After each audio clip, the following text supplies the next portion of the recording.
Swanbourne Lake is a beautiful lake located in the South Downs National Park, near the town of Arundel in West Sussex, England.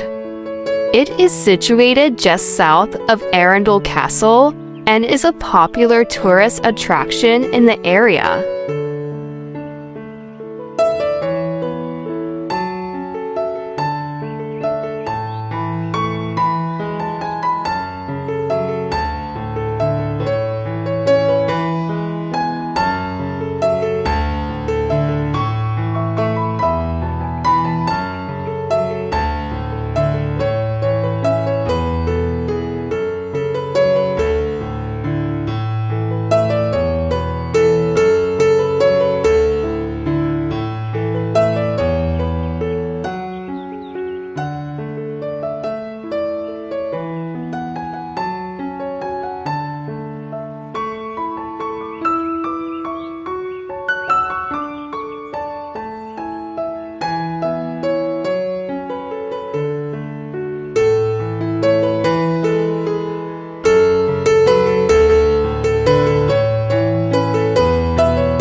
Visitors can walk around the lake on a well-maintained path and enjoy the peaceful surroundings, or take a boat ride on the lake to get a closer look at the wildlife.